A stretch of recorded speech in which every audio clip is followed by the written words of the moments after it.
ते YouTube आहे ना त्यांचं. मायभूमी न्यूजसाठी आपला प्रचार होतो आपण त्याच्यामध्ये. कसं आहे उलट चांगली आहे. काय नाव काय म्हणायचं? प्रचार होते की ते नाव काय लाभ असते हेल्थ केअर म्हणून का? नवजीवन थेरपी सेंटर.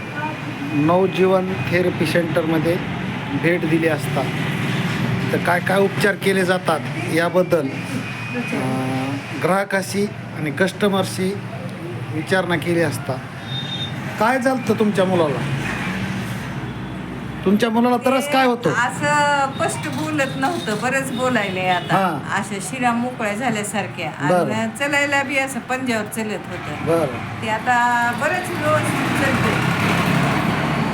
त्याच्यावर पाय टेकायले अर्धा तास टेकते बघा. किती दिवसापासून तुम्ही उपचार घेता? आम्ही 1 महिना होऊन गेले, 2 महिने होईल आता. त्या कालावधीत म्हणजे तुम्हाला काय वाटलं, जाणवलं का, तुम्हाला फरक वाटला का? वाटायला ना फरक वाटायला ना, ते कशाला आले असते. हां. फरक वाटायला आमच्या घरच्यालाही सगळ्याला वाटायला. सगळे म्हणते दादा असा बरोबर दिवसादिवस जास्त बोलू शकतो का हा मुलगा? बोलते काय तुम्हाला आवाज ऐकला की काका म्हणला की हां. हां. काका दादा काकू बोलते बरंच. हां करायचं तर हळूहळू दादा त्याला त्रास नेमका कोण्या ठिकाणी, पायाच्या ठिकाणी का हातासाठी का मानाला मणक्याला, नेमकं काय हे त्रास, कोणता त्रास होतो ह्याला? त्रास नव्हतं त्याला. ते जन्मल्यापासूनच जर आपण होतं हां. मग तेही ते चांगलं व्हायलंय. बरं. हां. ते 1 महिन्यापासून उपचार चालू आहेत तुमचे? हां 2 महिने व्हायले आता. 2 महिने फरक जाणवतोय. झालं. डॉक्टर साहेब तुम्ही काय सांगताल याबद्दल? नाही, कसं आहे, तू लहानपणापासून अपंग आहे ना, हं.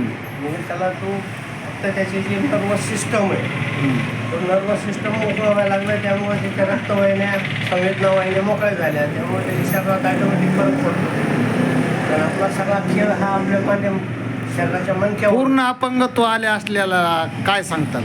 पूर्ण अपंगत्वाचा तो फक्त आपण प्रयत्न करणार. त्याच्यावर उपचार होतात का? आणि त्याच्या शरीराच्यावर अवलंबून आहे.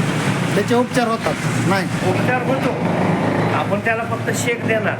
वय जर कमी असेल तर, बरं. वय जर 18 वर्षाच्या पुढं असेल तर मसाज बेडवर त्याला भरपूर फरक पडतो. आता सध्या आपण त्याला फक्त एक शेक देतो. त्या शेकच्या ह्याच्यामुळं त्याच्या शरीरातल्या नसा मोकळ्या व्हायला लागल्या, हं. रक्तवाहिन्या मोकळ्या व्हायला लागल्या हं. आणि त्याच्यामध्ये एनर्जी यायला लागली. ठीक.